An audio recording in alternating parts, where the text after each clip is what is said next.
Late in the afternoon in New Orleans, a single mother, exhausted and starving, went everywhere looking for work, but was rejected every time. She was insulted and driven away, even when she only asked for a little food to bring home for her sick daughter. At her lowest moment, a lonely older street vendor suddenly handed her a warm meal and offered to help care for the child. Over time, they became each other's only support. But no one knew their lives were about to change forever when a man suddenly returned after disappearing for years. Before we go back, let us know where you're watching from.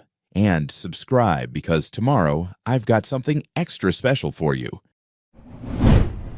Late in the afternoon, on a cracked sidewalk in one of New Orleans' forgotten neighborhoods, Emily Carter walked with the slow, shaky steps of someone who had run out of strength days ago. Her blonde hair was tangled, her cheeks hollow, her coat too thin for the cold wind pushing through the narrow street. Every few minutes she swallowed hard, fighting the dizziness creeping up her spine. She hadn't eaten since yesterday. She had tried. God knows she had tried, but every door she knocked on had slammed shut. Earlier that morning, she stood outside a diner, hands clasped, asking the manager if he needed help washing dishes. He looked her up and down, saw her messy hair, the dark circles under her eyes, the backpack she carried like a lifeline, and said flatly, "We don't hire people who look unstable." Emily walked out without arguing. She went to a motel on Claiborne Avenue, hoping for a cleaning shift. "No address? No ID? I can't help you," the clerk said, turning his back before she even finished speaking. At a small cafe near the corner, she asked if she could bus tables. The owner shook her head and muttered, "You need to get yourself together first." By noon, Emily wasn't begging for money. She was begging for work. But here, if you didn't look like you already had a life, nobody gave you a chance to rebuild one. As the sun dropped lower, her hunger hit like a punch. She tried asking a man outside a gas station, "Sir, do you have anything at all?" He recoiled as if she carried disease, waved her off, and climbed into his truck. A woman holding a toddler hurried past her, pulling the child close and whispering, "Don't look, honey." Someone else muttered, "Get a job," not knowing she had tried all morning until her voice went hoarse. The shame of it burned in her throat. Emily pressed a hand against her stomach, more to calm herself than anything else, and kept walking. She didn't want food for herself. She just needed something she could take back to her daughter. One little meal, one reason for the child to smile. But she could feel her legs trembling, as if they no longer trusted her to stand. When she reached the corner of a small street lined with old street lamps and cracked pavement, she saw a food cart sitting under a fading striped umbrella. Smoke drifted from a small fryer. The smell of fried chicken and warm gravy hit her like a memory of a life she no longer had. She slowed down, afraid to get closer, afraid to be told no again. She moved to the side of the cart and lowered herself until she was sitting on the curb. She didn't ask for anything. She didn't look up. She just sat there, shoulders shaking, hands tucked into her sleeves to hide the trembling. From behind the cart, Mama Ruth Johnson watched. A 70-year-old woman with deep brown skin, silver hair tied in a neat bun, and hands shaped by decades of work. She had spent the whole day serving the neighborhood from her old metal cart. She wiped her palms on a faded apron, looked up, and saw Emily sitting there, too still, too tired, too quiet. It wasn't the first hungry person she had seen in her life, but something in the woman's posture hit her deeper than usual. Her head hung low, not in manipulation, not fishing for pity, but in pure exhaustion. Her fingers were curled inward, as if she was trying to hold herself together, and her eyes, red, swollen, glossy, told a story of someone who had run out of places to go. Mama Ruth stepped out from behind the cart, her knees aching as she walked closer. She bent just enough to see Emily's face. "Baby," she said gently, "have you had anything to eat today?" Emily shook her head once, just once. Her lips parted, but no words came out, and tears welled up without warning. She looked away, embarrassed by her own weakness. Mama Ruth didn't ask for her name. She didn't ask why she was out here. She didn't ask what went wrong. She just turned, reached for a warm plate she had been saving for herself, filled it with fried chicken, mashed potatoes, and a biscuit, then placed it into Emily's trembling hands. "Here," she whispered, steady and kind. "Eat. And listen to me, sugar. You don't have to apologize for being hungry." Emily clutched the warm plate in both hands, the steam rising into her face like a tiny mercy she wasn't ready for. The smell alone made her knees weak. At that moment, she immediately thought of Amara, her only little daughter who hadn't eaten anything since yesterday. Emily looked up at Mama Ruth, eyes shining with gratitude and panic mixing together. "Thank you. Thank you so much," she whispered, voice trembling. But before the old woman could respond or ask a single question, Emily stood up fast, almost stumbling.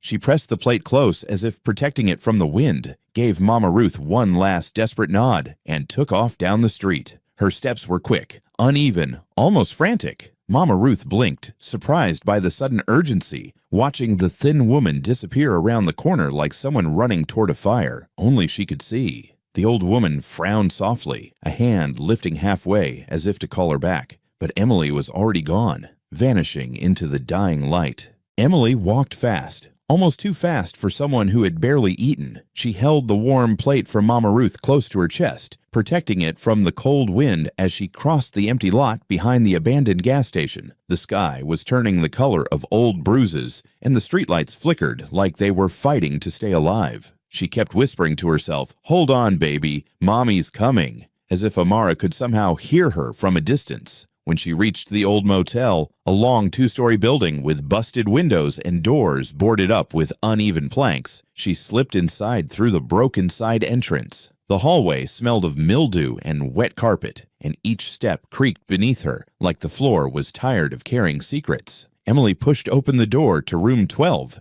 their room, and the air inside was colder than outside. A thin mattress lay on the floor with a faded blanket thrown over it. A couple of empty pill bottles rolled near the wall, and a small flashlight sat beside them. On the wall above the mattress were pencil marks, Amara's height, year by year, growing slowly until one line simply stopped. That was the year the sickness began. Amara lay curled on the mattress, her skin a shade too pale, her curls pressed flat against her damp forehead. Her breaths were shallow, almost cautious, as if each one cost her something precious. When Emily knelt beside her, Amara opened her eyes just enough to whisper, "Mommy." Emily brushed her fingers against her daughter's cheek. "I'm right here, sweetheart. Look what I got." At first, Amara didn't react. She blinked slowly, as if waking from a heavy sleep. But when the smell of fried chicken and mashed potatoes drifted toward her, her eyes snapped open wider, glowing with a sudden spark Emily hadn't seen in months. The little girl lifted her head, confused, like she couldn't trust her senses. "Mommy, is that real food?" she whispered, voice trembling with disbelief. Emily smiled softly. "Yes, sweetheart. Warm food." Amara pushed herself up on her elbows, slow, shaky, but driven by pure excitement. Her lips parted in a small gasp. "It smells so good," she said, almost laughing, almost crying, her eyes shining with a joy too big for her frail body. "It smells like the dinners we used to have." She pressed a hand to her chest as if to steady herself, then looked up at her mother with wide, glowing eyes. "Mommy, can I really eat this?" The shock in her voice cut right through Emily. She nodded, blinking fast before her own tears could fall. "Of course you can, baby. Here." She scooped a small bite of mashed potatoes and lifted the spoon.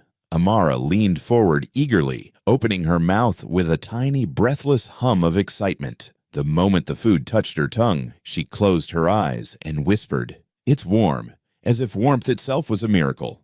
"I forgot what warm food tastes like." Emily's throat tightened. "There's more," she murmured. "Eat as much as you want."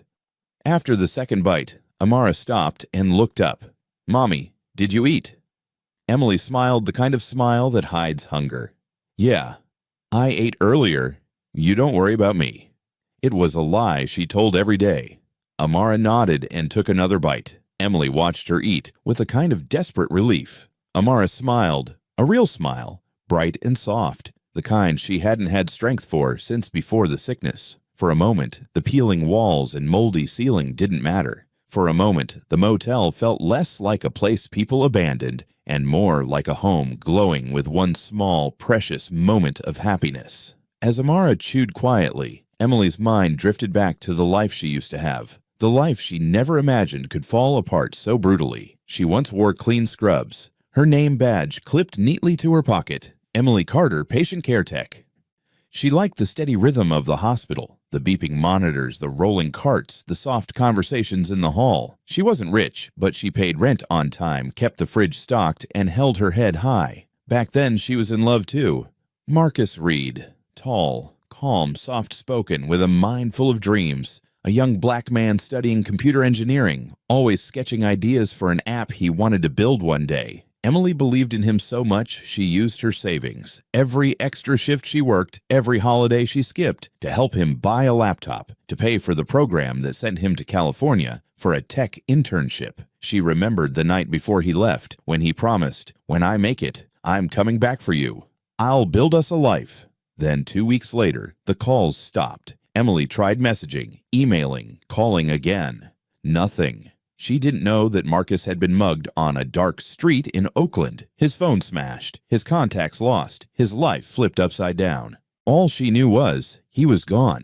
And then she found out she was pregnant. She stood in her tiny bathroom staring at the test, hand over her mouth, tears running down her wrist. She waited weeks, hoping Marcus would call, hoping she could tell him, but no call ever came. So she made a choice. She would raise her child alone, and she did. For years, Amara was bright, sweet, full of joy, until the sickness came like a thief in the night. First swelling in her legs, then the headaches, then the vomiting. Emily remembered sitting across from the doctor, the fluorescent lights buzzing overhead, as he explained, "Her kidneys are failing. She'll need treatment, possibly a transplant." Emily nodded at every word, even though her ears were ringing. Then he showed her the cost. Her knees almost buckled. She couldn't breathe. She worked double shifts, sold furniture, pawned jewelry, begged her landlord for more time. But medical bills multiply faster than hope ever could. When she fell behind on payments, the hospital changed its tone.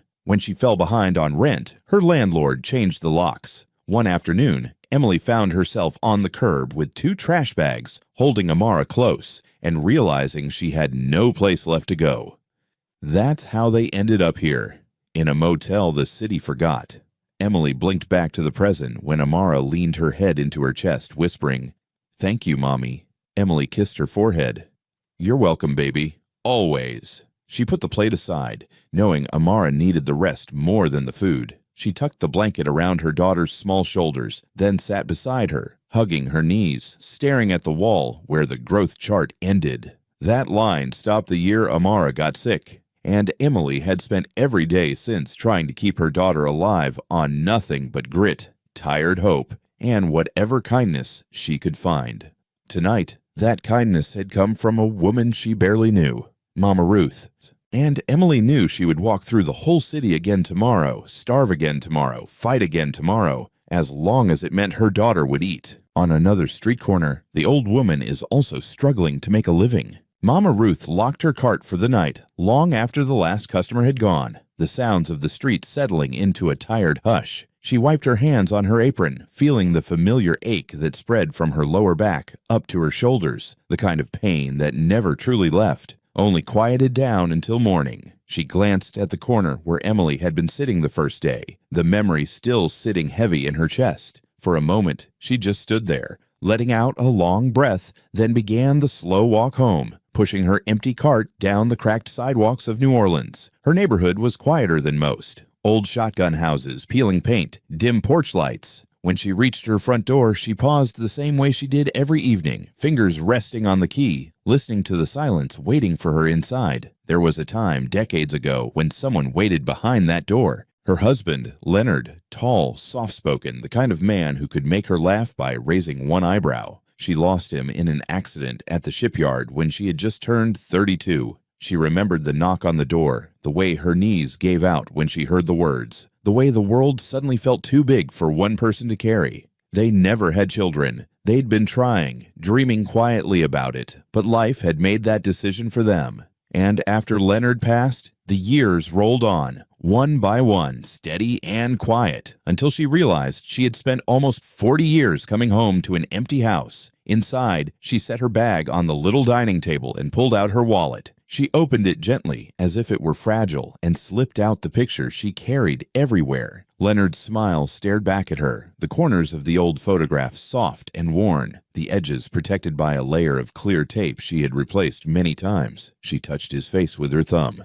"You'd tell me I'm working too hard," she murmured. "You'd be right." She slid the picture back into its slot, then reached for the small jar sitting on the counter, a glass pickle jar she'd washed years ago and turned into her just-in-case savings. Every night she dropped whatever spare change she had inside, listening to the soft clink as if it were a promise. She didn't have much, but she had what she had earned. She always believed in saving a little for the time sickness came knocking, because nobody else would be there to help her stand. As she sat down, she found herself thinking about Emily again. She had seen the young woman walking past her cart for days, always quiet, always looking over her shoulder, always asking to carry food home instead of eating on the spot. There was something about the way Emily held herself, like she was hiding a wound she didn't want the world to see. Mama Ruth had seen that kind of pain before, in her own mirror, in the eyes of women who had been abandoned by luck, by people, by life. She noticed the way Emily rushed off after receiving the meal that first day, clutching the warm package like it was gold. That wasn't hunger for herself. That was hunger for someone she loved. The next morning, before sunrise, Mama Ruth woke as she always did, the room still dark, the air cold. She tied her headscarf, turned on the dim kitchen light, and began cooking. Seasoned chicken simmering in an old cast-iron pan, steam fogging the window above the sink. As she stirred the pot, she found her mind returning to Emily and that little flash of joy she'd seen in the woman's tired eyes. It had been a long time since Mama Ruth had felt needed by anyone. A long time since her kindness actually changed something for somebody. Maybe that was why she noticed Emily more than others. Maybe it was because, after losing so much herself, she understood how it felt to be left behind. Maybe loneliness recognizes loneliness. Whatever the reason, she felt something shift inside her, a small tug, a quiet responsibility. And as she packed her cart and stepped into the cold morning air, she whispered to herself, "Lord, let me find her again today."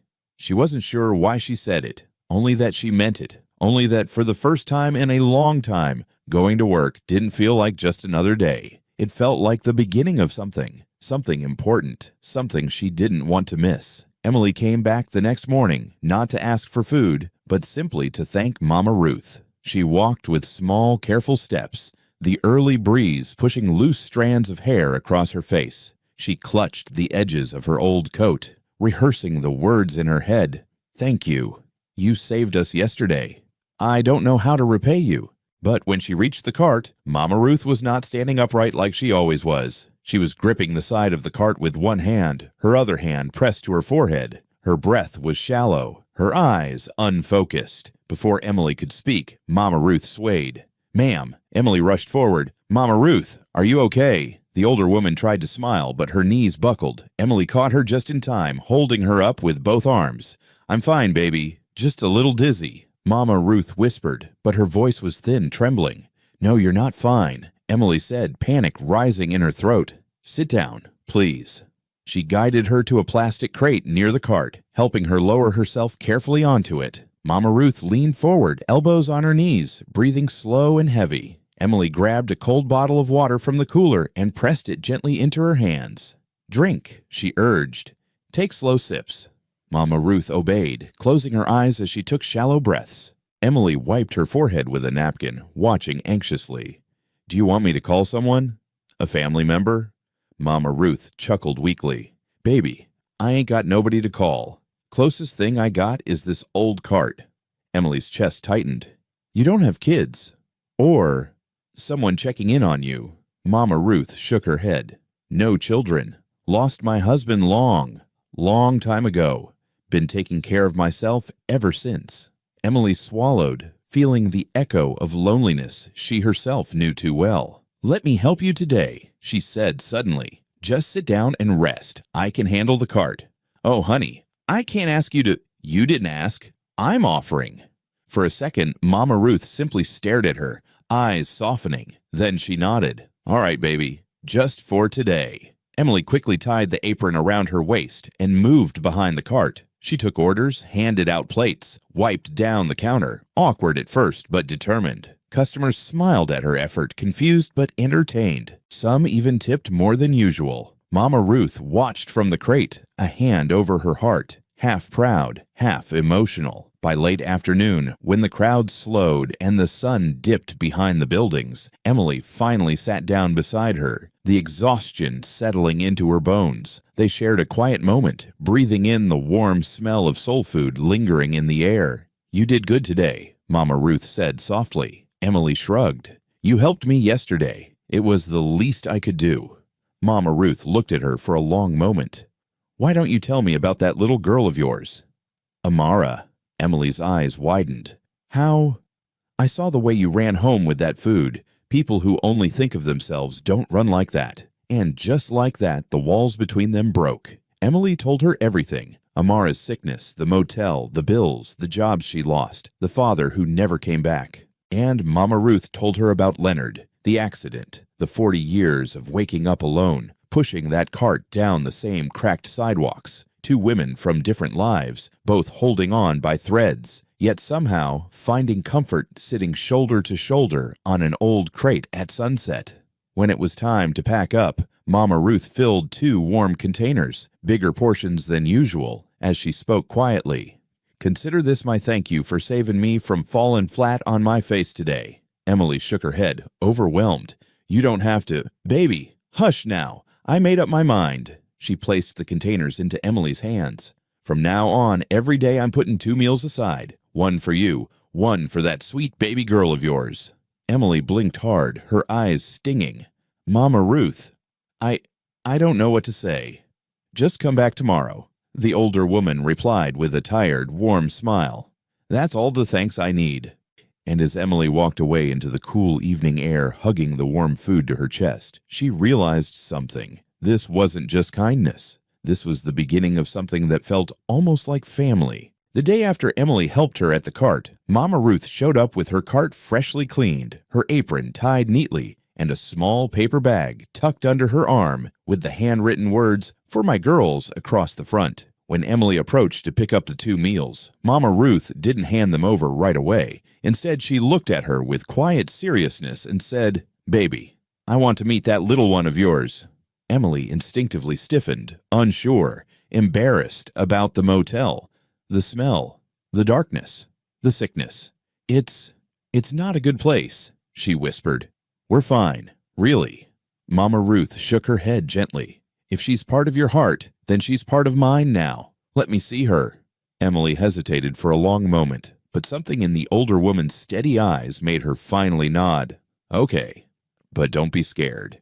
It's not pretty." "I've seen worse in my life," Mama Ruth said. "Lead the way." They walked through the quiet back streets of New Orleans, passing rusted fences, empty lots, and flickering street lamps. When they reached the abandoned motel, Mama Ruth paused, taking in the cracked walls and boarded windows. "You live here?" she asked softly. Emily nodded, shame creeping up her spine. "It's all we have." Inside room 12, the air was thick with humidity and the lingering scent of old carpet. The light barely reached the corners. Amara lay curled on the mattress, her breathing shallow, her small hand resting on her stomach. When Mama Ruth saw her, she froze, not out of judgment, but out of heartbreak. "Lord have mercy," she whispered. "This baby shouldn't be breathing air like this." Amara opened her eyes slowly, confused by the unfamiliar voice. Emily knelt beside her. "Sweetheart, this is Mama Ruth, the lady who helped us." Amara blinked up at the older woman. Her voice was thin but curious. "Hi." Mama Ruth's entire face softened. She lowered herself beside the mattress, knees cracking slightly, and held out the small paper bag. "I brought something for you, sugar." Emily watched as Amara reached inside and pulled out a small container of fresh fruit, strawberries and grapes, bright and colorful, nothing like the canned food she was used to. Amara sat up straighter, a small smile forming. "For me?" "For you," Mama Ruth said, patting her leg. "You need real vitamins, not those cheap snacks your mama be skipping meals for." Emily looked down, embarrassed, but Mama Ruth touched her arm gently. "Ain't no shame here, just love." As Amara ate slowly, taking careful bites like she didn't want the moment to end, Mama Ruth scanned the room. The peeling wallpaper, the buckets catching water from the ceiling, the thin blanket. Her eyes filled with tears. She tried to blink away. "You've been carrying this weight all alone, haven't you?" Emily nodded silently. "I'm trying," she whispered. "I know you are," Mama Ruth replied. but nobody should have to fight a war with no help. After Amara finished half the fruit, she looked at Mama Ruth with wide, tired eyes and said, "Are you Grandma?" The word hit the room like a small, fragile miracle. Emily covered her mouth, stunned. Mama Ruth's lips trembled. She wiped her cheek with the back of her hand and managed a shaky smile. "If you want me to be baby, then yes, I can be your grandma." Amara leaned toward her, resting her head lightly on Mama Ruth's arm. The older woman froze for a moment, then placed her large, warm hand on the girl's back, gentle, protective, full of a tenderness she thought she had lost decades ago. When it was time for Mama Ruth to leave, she stood at the doorway. Looking back one more time, she saw Emily sitting beside her daughter, brushing hair off her forehead. She saw the dim light, the cracked walls, the fight in Emily's tired eyes, and she broke. A tear slipped down her cheek. She wiped it quickly, whispered, "My girls deserve better," and stepped into the hallway. Before Emily could thank her again, Mama Ruth pressed the 2 warm containers into her hands. "For dinner," she said softly, "and tomorrow, and the next day, and as long as y'all need. I'll be keeping 2 meals aside, no questions asked." Emily's voice shook. "Mama Ruth, you don't have to do this." "Oh, yes, I do," the older woman said, "because family ain't always blood. Sometimes it's the ones we choose." She touched Emily's cheek, just for a moment, then walked away, her silhouette small but strong against the fading evening light, carrying nothing but her empty cart and a heart suddenly fuller than it had been in 40 years. As the door of room 12 closed behind her and her footsteps faded down the hallway, Emily sat with Amara's tiny fingers resting against her arm, soaking in the warmth Mama Ruth had just left behind. Meanwhile, across the city, high above the familiar skyline of New Orleans, a private jet sliced through the clouds and began its slow descent toward the runway. Inside that jet sat a man who had built an empire with his hands, but never managed to piece back together the one thing that mattered most. Marcus Reed stared out the small oval window, watching the soft gray drizzle blur the lights below. His reflection looked older than he remembered, sharper jawline, neatly trimmed beard, eyes that carried a quiet exhaustion money could never soothe. The world knew him as the founder of Reed Biotech, a multi-billion-dollar company revolutionizing kidney treatment and early detection diagnostics. Headlines called him the Miracle Mind, the System Breaker, the man who changed American healthcare. But none of those headlines mentioned the truth buried beneath the success. Marcus had spent years trying to outrun the memory of a woman he once loved and the life he lost with her. He reached into his coat pocket and pulled out a small velvet pouch, the fabric worn thin from being carried everywhere he traveled. Inside it was a braided bracelet, pink, white, and gray threads woven carefully together. Emily had made it for him during their early years, when they had everything except money. She tied it on his wrist the night before he left for California. "So you don't forget me," she whispered. The next morning, his phone was stolen, his wallet taken, his luggage lost, and just like that, his entire connection to her vanished. He tried to rebuild it, tried contacting their old apartment complex, tried calling anyone who might know her. But poverty had a way of making people disappear, and he learned too late that heartbreak didn't come with instructions. Today, though, he was back, not as the broke young man chasing a dream, but as a wealthy man desperate to rebuild what he had destroyed. The jet landed with a soft jolt. Marcus exhaled slowly, placing the bracelet back into the pouch. "Home," he murmured. "God, it's been so long." His driver, a tall man in a black suit, met him at the bottom of the steps. "Welcome back, sir. The car is ready." Marcus nodded and slid into the back seat of a sleek black SUV. The rain tapped lightly against the windows as they pulled out of the airport and headed toward the neighborhood he once knew so well. He didn't recognize it at first. New businesses had sprouted. Old ones were gone. Apartment buildings he remembered as falling apart had been painted over. But when they turned onto Claiborne Avenue, a strange familiarity crept in. The same cracked sidewalks, the same leaning telephone poles, the same sense that people here were fighting every day just to stay afloat. "Stop here," Marcus said suddenly. The driver pulled over near an old weathered apartment complex with fading green paint. Marcus stepped out, inhaling a sharp breath as memories swept over him. Nights spent studying on the front steps, Emily leaning against his shoulder, the two of them dreaming big because dreaming was free. He walked through the rusted gate and approached a woman sitting on a folding chair by the stairwell. She was older, wrapped in a thick cardigan, watching the rain pool in the cracks of the pavement. When she spotted Marcus, she straightened. "Can I help you, young man?" Marcus removed his hat respectfully. "Ma'am, I'm looking for someone who used to live here. Emily Carter." The woman's expression shifted, not surprised but cautious. "Emily, that sweet girl." She narrowed her eyes. "You look familiar. Weren't you the boy she used to talk about? The one who went off to California?" Marcus felt his throat tighten. "Yes, ma'am." The woman sighed and gestured toward an empty corner of the courtyard. "She lived here until life got real hard. Poor thing. She had a baby girl, beautiful child, brown-skinned, curly hair. She named her— What was it?" Marcus leaned forward unconsciously, heart pounding. "Named her what?" The woman frowned, trying to recall. "Amira. No. Amaya. No." She snapped her fingers. "Amara. That's it. Little Amara." Marcus felt the world tilt beneath him. The bracelet slipped from his fingers and landed in the shallow puddle at his feet. He didn't hear the rain. He didn't hear the cars. He only heard one sentence replaying in his mind. She had a child. She had a child. Emily had a child. The woman kept talking, unaware of the earthquake happening inside him. Emily got sick. Or maybe the little one did. I can't remember. Something with the kidneys, I think. They vanished one night. Just packed up and left. Some say they moved to cheaper housing. Some say they ended up in one of those abandoned motels. She sighed. Life's cruel like that. Marcus swallowed hard, voice barely steady. Do you know where she went?" The woman shook her head. "If I did, I'd tell you. She didn't deserve what happened. She loved that baby." Marcus nodded, unable to speak. He stepped back slowly, the weight in his chest growing heavier by the second. He got into the car and closed the door, gripping the bracelet so tightly his knuckles turned white. The driver looked at him through the mirror. "Are you all right, sir?" "No," Marcus whispered. "But I need you to drive." The SUV pulled away.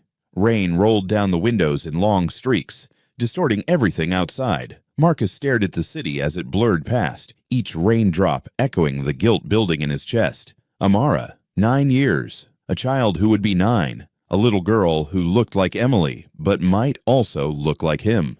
Marcus closed his eyes, his voice cracking as he whispered into the quiet car, "I should have found them sooner. I should have never stopped looking." He pressed the wet bracelet to his forehead, trying to steady his breath. But the memories hit harder. The nights he waited by his phone, the mornings he checked for messages that never came, the guilt he buried under work, success, money. All the inventions, the research grants, the awards, they meant nothing now. He thought of Emily in the hospital waiting room, alone.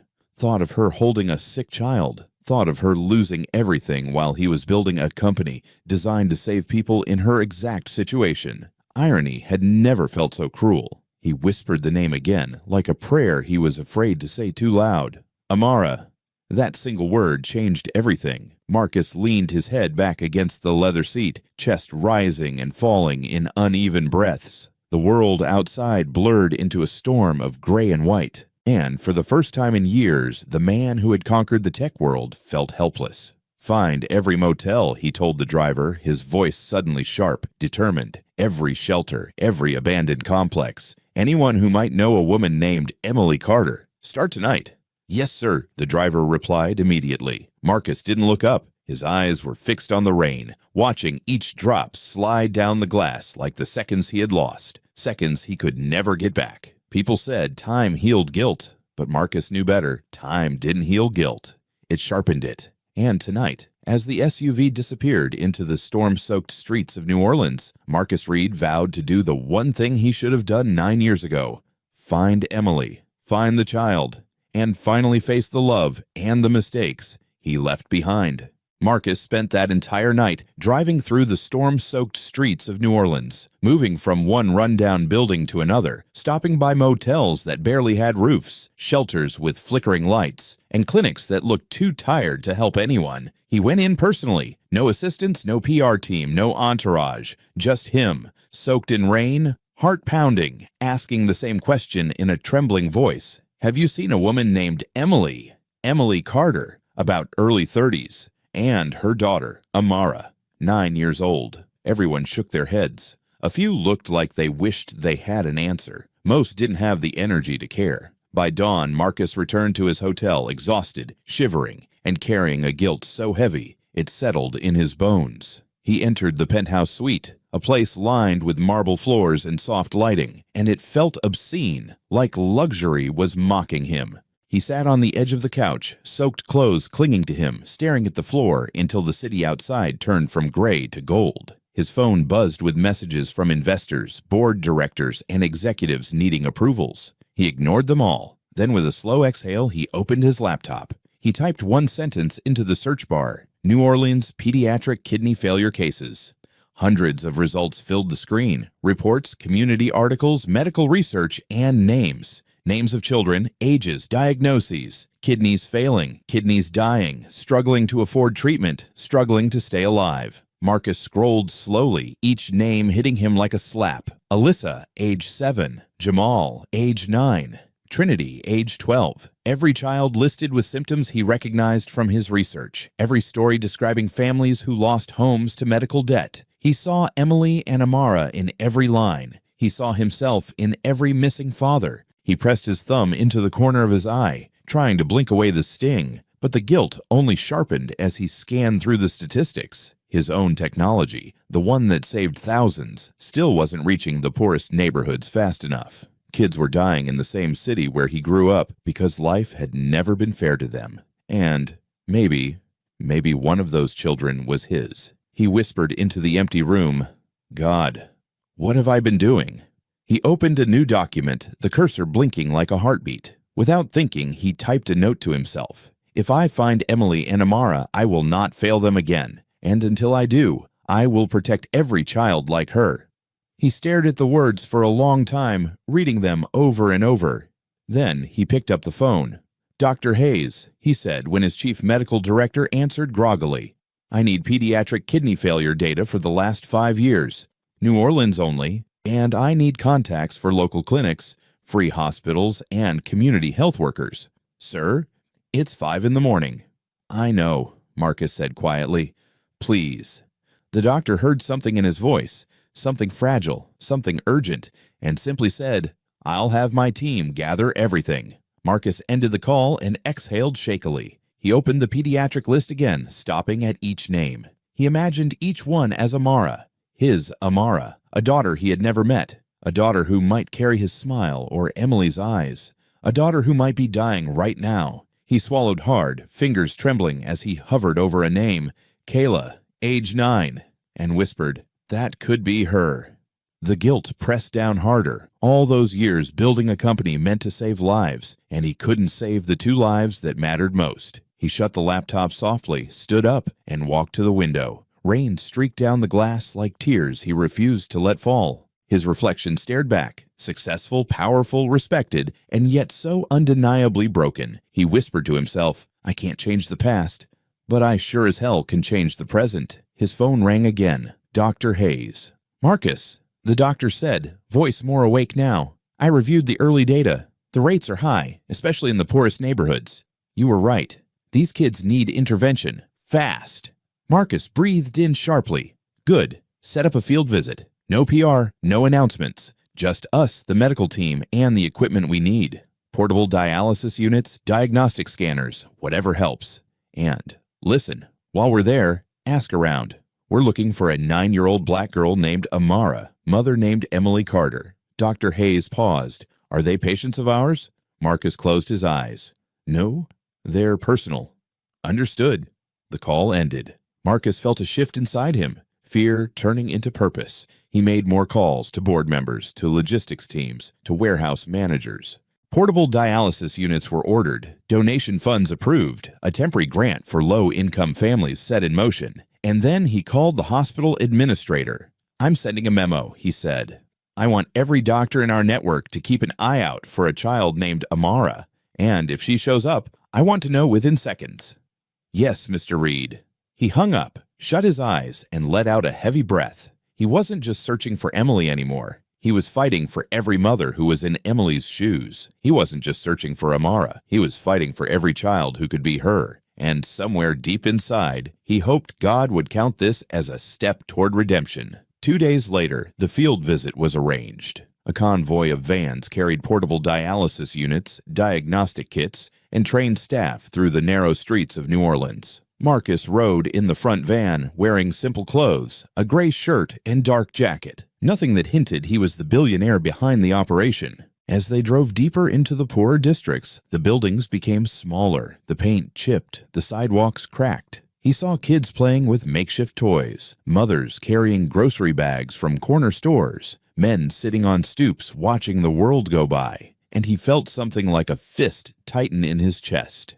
"This is where Emily lived," he murmured. "She raised a child here, alone." The van turned onto a smaller road, one lined with small shops and food carts. Marcus glanced out of the window and froze, not because he recognized the place, but because of what he saw. A small soul food cart stood at the corner, old but clean, a handwritten menu, a stack of containers neatly arranged, and behind it stood an older black woman with silver hair in a bun, hands steady, face kind. She smiled at a young man buying food, her movements gentle, practiced. Marcus felt something stir inside him.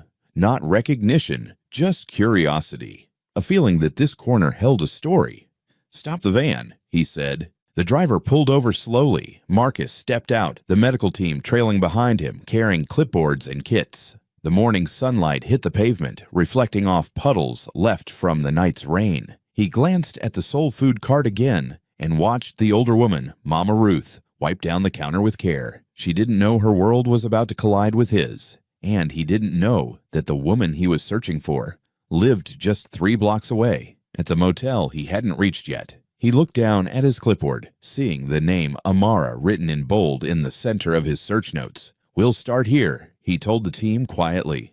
"This neighborhood, this corner, let's ask the clinics nearby." And as he stood there, the wind carrying the smell of soul food and city dust, Marcus Reed felt, for the first time in 9 years, not just regret, but direction, a chance, a beginning, a step toward the redemption he had promised himself. And somewhere not far from that corner, in a dim motel room with peeling wallpaper, a little girl whispered through a cough, "Mommy, is Grandma Ruth coming today?" Emily brushed her curls gently. "Yes, baby," she promised. Neither of them knew that the man who had once broken Emily's heart was now only a few streets away, searching for the daughter he had never met, searching for the family he had lost, searching and determined not to fail again.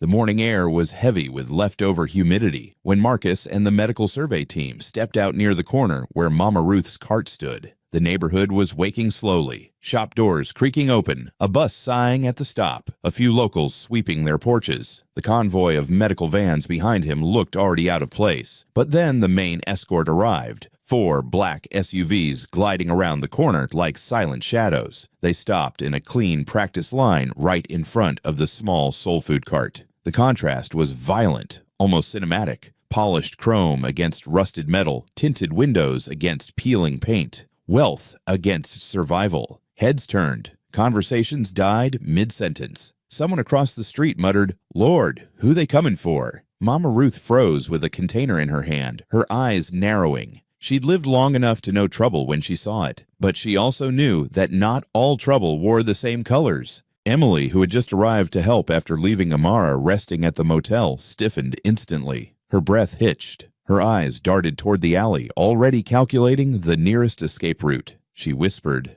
"Mama Ruth, who are they?" "Don't move, baby," the older woman murmured, stepping forward just enough to shield her with her body. "Let's see what this is." The back door of the first SUV opened slowly. Marcus stepped out. He looked nothing like the broke young man Emily once loved, but nothing like the polished billionaire from magazine covers either. He wore simple clothes, no jewelry, no ego. Just a quiet heaviness carried in his shoulders. People stared. A man in a work uniform whispered, "That's Marcus Reed, the tech man, the hospital man."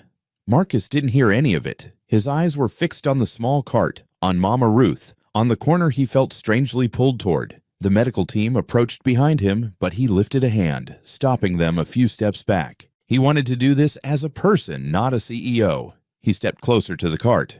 "Good morning, ma'am," he said gently. "Food smells amazing." Mama Ruth blinked, taken aback by the softness in his voice. "Morning, sir. What can I get you?" Marcus glanced at the menu, then at the older woman's hands, noticing the slight tremble. "Whatever you recommend," he said. "A plate, if you have it." She nodded and turned to prepare it. Emily kept her head low, washing metal trays in a dishpan behind the side of the cart. She hoped, prayed, he would not notice her. Men in expensive cars meant danger. Men with bodyguards meant separation. Men with power meant the system, and the system only knew how to take. She swallowed hard and scrubbed faster. Marcus's eyes drifted across the cart, and he noticed someone working behind it. A blonde woman, thin, hunched, moving too quickly like she was afraid of being seen. Something about her posture tugged at him, but he couldn't see her face. "You run this cart alone?" he asked Mama Ruth. She chuckled once. "Most days, yes, but I got an extra pair of hands helping me sometimes." She handed him a warm plate full of fried chicken, collard greens, and cornbread. "Here you go. This the special today." Marcus smiled. "Thank you. I'll take care of the cost." Mama Ruth shook her head. "Ain't about the money. It's about who needs what." He studied her with quiet admiration. "You feed a lot of people around here." "I try," she said simply, "especially the ones life done knocked down." Something in her tone made him ask softly, "Can I ask, who's she?" He nodded toward Emily. Mama Ruth hesitated. Emily's shoulders tensed. "She's just someone who needed a hand," Mama Ruth said. "A good woman, trying her best." Marcus nodded, gentle. "You're kind to help." Mama Ruth took a breath, then added, "She got a little girl. Name's Amara. Sweetest thing. Sick, though. Real sick." The plate nearly slipped from Marcus's hand. His entire body stiffened. His heartbeat slammed against his ribs so hard he felt dizzy. The world around him blurred, the noise, the people, the cars, and only two sounds echoed clearly in his skull. Amara. Emily. His throat tightened. What did you say her name was?" "Amara," Mama Ruth repeated. "And her mama's name is Emily." Marcus's vision tunneled. The air thinned. His fingers dug into the styrofoam plate. His voice cracked. He tried again. "Do you know where they live?" Before Mama Ruth could answer, Emily accidentally clattered a metal tray to the ground. The sound sliced through the air. Marcus turned sharply toward her. She froze, hand hovering over the fallen tray. Their eyes met. Time stopped. Her breath caught in her chest, her mouth falling slightly open. His face went white, shock, recognition, disbelief flooding all at once. The blonde hair, the tired eyes, the face he had searched for across 2 continents. "Emily," he whispered. It wasn't loud, but she flinched like he had screamed. "No," she breathed, stepping back. "No, no, no." Mama Ruth instantly moved in front of her, arms slightly out as if protecting a child. "Sir," she said firmly, "whatever this is, you need to slow down." Marcus lifted both hands, palms out, desperate, trembling. "I'm not here to hurt her. Please, just please let me talk to her." Emily shook her head violently. "I don't know you. I don't know anything. I didn't do anything wrong." Her voice cracked mid-sentence, panic spilling over into her words, the kind of fear born from years of being stepped on by systems bigger than her. "Emily," Marcus said again, voice breaking. "It's me. It's Marcus." She froze. Her lips parted in disbelief. Her chest rose and fell rapidly, eyes wide, searching his face for lies. Mama Ruth glanced between them, confusion giving way to intuition.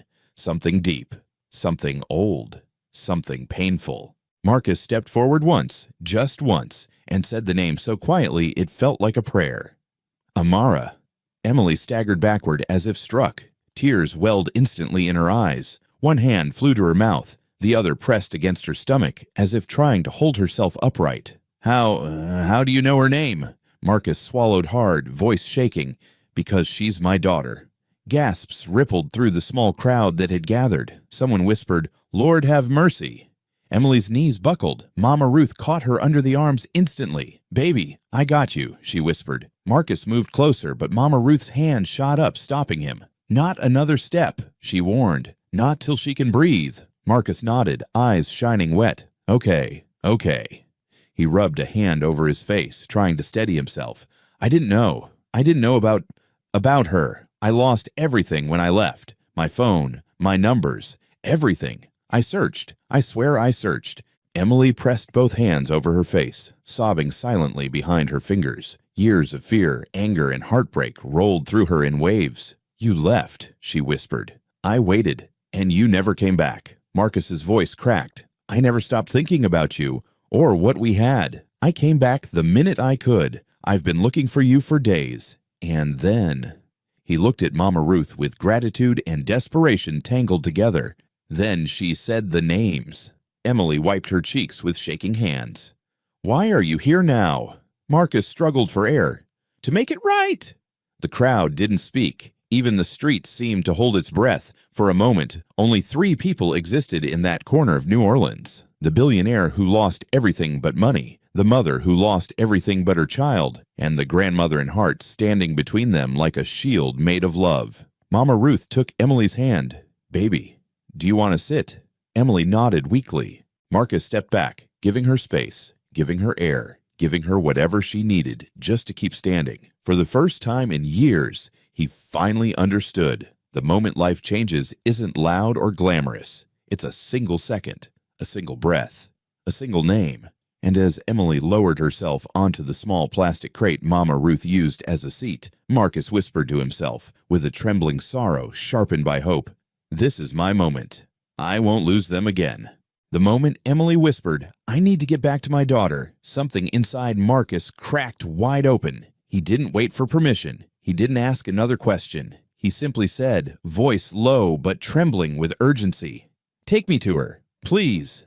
Mama Ruth squeezed Emily's hand gently, encouraging without words. Emily hesitated for half a second, fear, confusion, exhaustion, then nodded faintly. She's at the motel," she said. "She was too weak to come with me." Marcus didn't need to hear more. He turned sharply toward the lead SUV. "Open the door," he ordered. His security team scrambled instantly, doors swinging wide as if they had rehearsed this moment 100 times. But inside Marcus, nothing was rehearsed. Everything was raw, real, terrifying. Emily got in hesitantly, still clutching the fear that someone might snatch her child if she trusted too easily. Marcus climbed in beside her, not across, not diagonal, but close enough that when the car door shut, she heard the way he exhaled her name like a broken confession. "Emily, I didn't know. I swear to you, I didn't know." She kept her eyes forward, her nails digging into her palms. "We can talk later," she whispered. "Right now, she needs help." Marcus nodded once, fast, trembling. "Where?" "The old Blue Cypress Motel, room 12. He gave the driver the address. "Go, fast." The SUV lunged forward, streets blurred past. Marcus clenched and unclenched his hands the entire ride, a silent storm gathering behind his ribs. His mind replayed every moment of the last hour, seeing Emily behind the cart, hearing the name Amara, realizing the truth he had begged God to let him find. Emily kept her arms wrapped around herself, holding in fear, holding in hope, holding in everything she'd carried alone for years. When the SUV screeched to a stop in front of the motel, Marcus was out before the vehicle fully halted. The building looked worse than he imagined. Boards splitting, neon sign flickering, the kind of place life pushes you to only when every lifeline has snapped.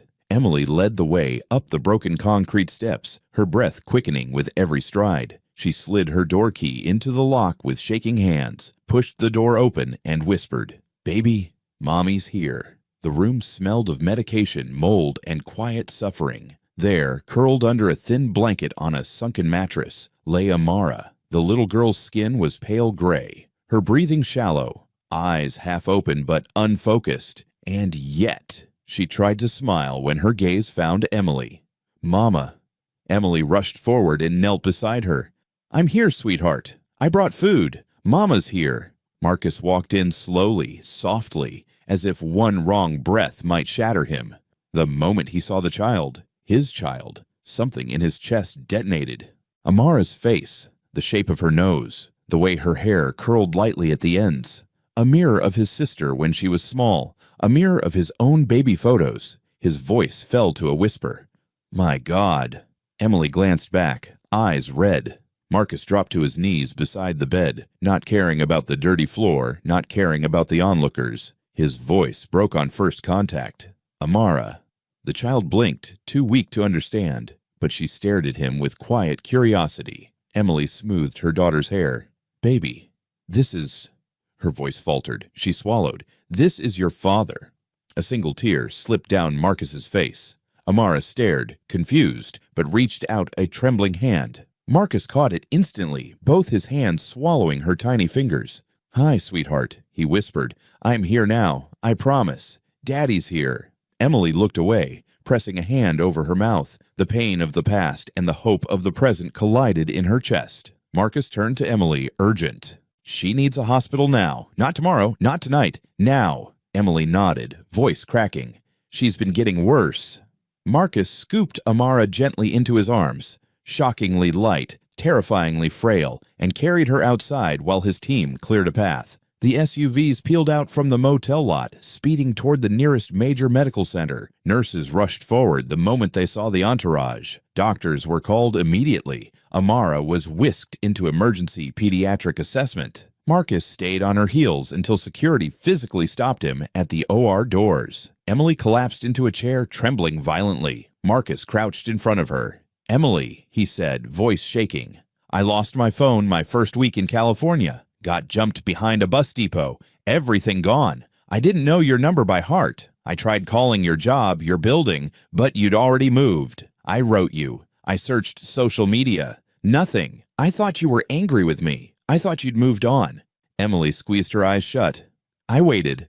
Marcus, I waited for months. Then I found out I was pregnant. And when I tried to reach you, there was nothing. Not one word." Marcus swallowed hard. "I'm so sorry. I didn't leave you. I didn't abandon you. I thought I'd come home, finish school, and fix everything." She opened her eyes, voice shaking. "And instead, I raised her alone." He didn't defend himself. He nodded, tears slipping freely down his cheeks. "I know, and that's on me. But I'm here now, and I'm not leaving again." A doctor approached them, chart in hand. "Ms. Carter?" Emily stood instantly. "Yes, is she—" "Your daughter's labs are severe. She's in late-stage kidney failure. She needs a transplant as soon as possible." Emily's knees wobbled. Marcus stepped beside her, steadying her with a hand at her elbow. "Test me," he said. "Right now." The doctor blinked. "Sir?" "Now." Tests were rushed, blood drawn, samples processed. Every minute felt like 2 hours. Emily sat gripping the edges of her chair. Marcus paced like a caged storm. When the doctor finally returned, he held the chart with a strange softness. "Mr. Reed, you're a match." The room tilted. Emily burst into tears, her hands flying to her mouth. Marcus closed his eyes, exhaling a shuddering breath of relief. "Schedule it," he said. "As soon as possible." The doctor nodded. "We'll prep for surgery tonight." Hours later, Emily stood outside the double doors to pre-op, clutching the consent forms with trembling fingers. She read the line "potential risks to donor" 4 times, her eyes blurring. Marcus placed a hand over hers. "Sign it," he said softly. "Let me do this. Please." Her hands shook so violently she could barely write her name. In pre-op, Marcus lay on a gurney, IV lines already in place. A nurse adjusted his monitors while he stared across the hall where another team prepped Amara. They pushed her bed slowly toward the OR. She spotted Marcus and lifted a weak hand. "Sir," she whispered, "you don't have to." Marcus's voice cracked wide open. "I'm your dad, baby girl. I'd give you both kidneys if I could still stand afterward." Emily wept against the wall. Marcus kept his gaze on Amara until the moment she disappeared through the white double doors. Then the nurse rolled him toward his own OR. "Keep her safe," he whispered before drifting under anesthesia. Hours passed like years. Emily waited alone, unable to sit, unable to breathe. Mama Ruth arrived halfway through, wrapping Emily in her arms and praying softly into her hair. Finally, the surgeon emerged. "Both surgeries were successful. The kidney is functioning. She's stable." Emily sagged, knees buckling. Mama Ruth held her up. The surgeon added, "Mr. Reed is waking up soon. He keeps asking for his daughter." Emily laughed through tears. "That sounds like him." In recovery, Amara blinked weakly awake. Her hand drifted to her side, feeling the thick surgical bandage. Then she turned her head, noticing the man in the next bed, pale, exhausted, but awake enough to smile at her. "Hey, sweetheart," Marcus whispered. Amara's voice was small, raspy. "Does it hurt?" He smiled faintly. "A little, but not as much as losing you would have." She reached her hand across the small gap between their beds. "Daddy?" Marcus's breath broke. He took her tiny hand in his much larger one. "Yeah, baby, I'm right here." And for the first time in her life, Amara fell asleep with her father holding her hand, and Emily stood at the foot of their beds, finally breathing again. Not because the nightmare was over, but because the first real miracle had begun. When Amara finally drifted into a steady sleep, her tiny hand still resting in Marcus's palm, something shifted in the room. A quiet understanding that nothing would ever be the same again. Emily stood between their hospital beds, watching them breathe, watching the gentle rise and fall of two chests patched with new scars and new beginnings. For the first time in years, she wasn't alone in this fight. She wasn't the only adult holding the entire world together with shaking hands. She wasn't the only one staying awake at night, wondering how many tomorrows her daughter had left. She looked at Marcus, drained, pale, stitched up, but smiling through the pain just because Amara was breathing easier. A softness washed over her chest, a release, a knowing. "You did this," she whispered, her voice fragile but full of something she hadn't felt in a long time. Trust. Marcus blinked tiredly, meeting her eyes with a depth that carried years of regret and a promise stronger than any apology. "We did this," he corrected, "all three of us." The doctors recommended a few weeks of hospital recovery for both Marcus and Amara. During that time, Emily became a bridge between them, helping nurses adjust Marcus's pillows, brushing Amara's hair, holding spoonfuls of broth for both patients, and whispering stories of how they first met, sometimes laughing softly at memories Marcus didn't know he missed. Mama Ruth visited daily. She walked into the hospital room with homemade soups, socks she knitted herself, and the kind of warmth that made the coldest ICU hallways feel like someone's kitchen. She wasn't related to them, not by blood, not by law, but the love she gave them was something deeper, older, chosen. One evening, while Emily helped Amara practice walking slowly down the hallway, Marcus watched them from his wheelchair. His voice was low, soft, full of awe when he spoke to Mama Ruth. "I thought I lost everything," he said. "Turns out, I was just late finding what mattered." Mama Ruth patted his shoulder. "Life's funny like that, baby. It don't care who you used to be. It cares who you choose to be now."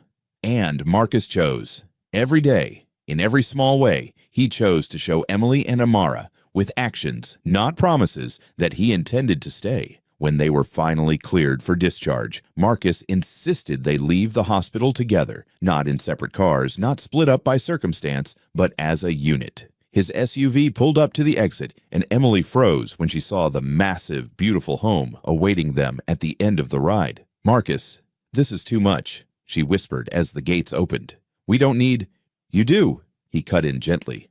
"A safe place, a real bed for Amara, a home that won't disappear at the end of the month." Emily trembled slightly, overwhelmed.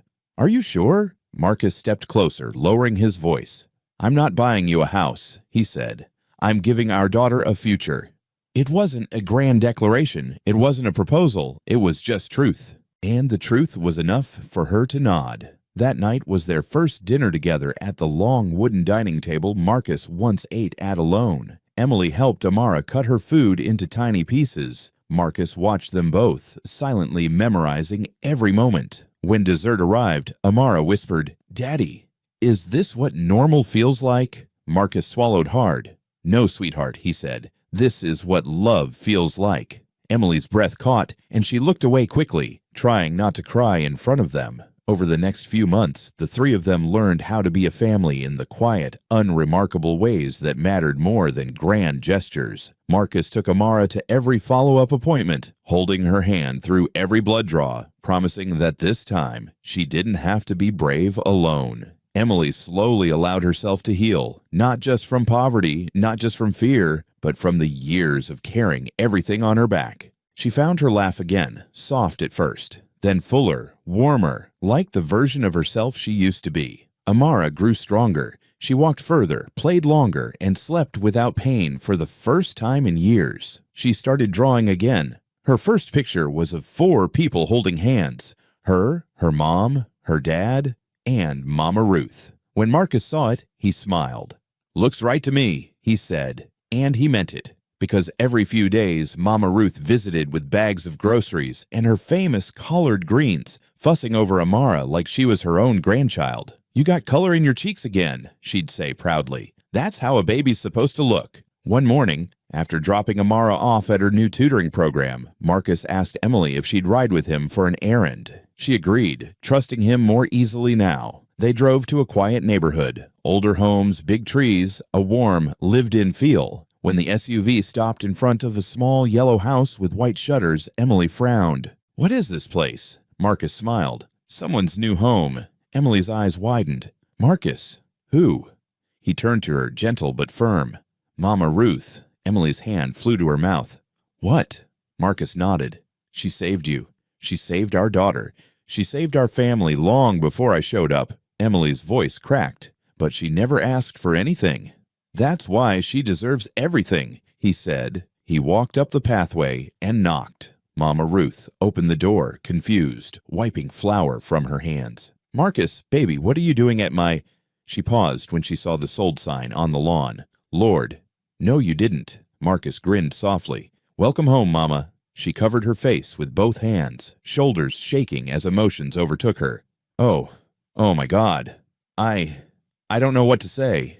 "Then don't," Marcus said softly. "Just live here, rest here, cook here if you want, grow old here." Emily hugged her, crying too. That night, to celebrate, Marcus took them both to a small brick building on a corner not far from Mama Ruth's new home. The sign out front was covered with a tarp. Inside, the smell of fresh paint lingered, and neat rows of tables filled the space. A brand new kitchen gleamed through a serving window. "Marcus," Emily whispered, eyes wide. "What is this?" He walked to the front doors, grabbed the rope hanging from the covered sign, and pulled. The tarp dropped. The letters glowed in warm red neon. Mama Ruth's Kitchen. Mama Ruth gasped, both hands flying to her chest. No, Marcus. I can't." "You already did," he replied. "This place is just the world catching up." She stared at the sign through tears, her voice trembling. Why would you do all this for me?" "Because one good woman changed the future of 3 people," he said. "Now it's our turn to change a whole neighborhood." And they did. Within weeks, Mama Ruth's Kitchen became the brightest place in an otherwise forgotten corner of the city. The line outside stretched around the block. People came for the food, but stayed because the place felt like home. Warm, loud, kind. Marcus hired locals who needed second chances. He funded meal programs for hungry families. Emily helped design menus. Amara handed out cookies at the front counter, telling every customer, "My grandma made these." One evening, months after surgery, after stability had become their new normal, after the family photo was hung proudly above the restaurant's entrance, Marcus called Emily and Amara outside at closing time. Mama Ruth followed too, wiping her hands on her apron. The neon sign hummed above them, casting warm light across the sidewalk. Marcus inhaled deeply, dropped to one knee, and took Emily's trembling hands in his. "Emily Carter," he said, his voice steady but shining with emotion. "You carried our daughter through storms I never helped you weather. You loved her with strength I can never repay. You held on when life tried to break you, and you let me back in when you had every reason not to. I don't want to miss another day. Not one." Emily covered her mouth, already crying. Marcus reached into his pocket and opened a small velvet box. "Will you marry me?" Mama Ruth sniffled loudly. Amara bounced excitedly, whispering, "Say yes, Mama, say yes." Emily laughed through her tears, nodding again and again. "Yes," she whispered. "Yes, Marcus, yes." The crowd inside the restaurant burst into applause. Marcus stood, pulled Emily into his arms, and Amara wrapped around both of them. Mama Ruth wiped her eyes with her apron, shaking her head, but smiling wider than she had in years. "Look at y'all," she murmured. "My little family." And under the glowing sign of Mama Ruth's Kitchen, surrounded by people who once lived on the edge of forgotten streets, 3 lives, once broken, once lost, finally became whole. All because one hungry woman sat on a sidewalk. All because one elderly vendor asked, "Have you eaten, baby?" All because kindness, once given, always finds its way home. In the end, Marcus said it best during their first official family dinner after the engagement. He lifted his glass, looked at the three people who changed his life, and said, "Everything started with one kind meal." And it did. It truly did. Join us to share meaningful stories by hitting the like and subscribe buttons. Don't forget to turn on the notification bell to start your day with profound lessons and heartfelt empathy.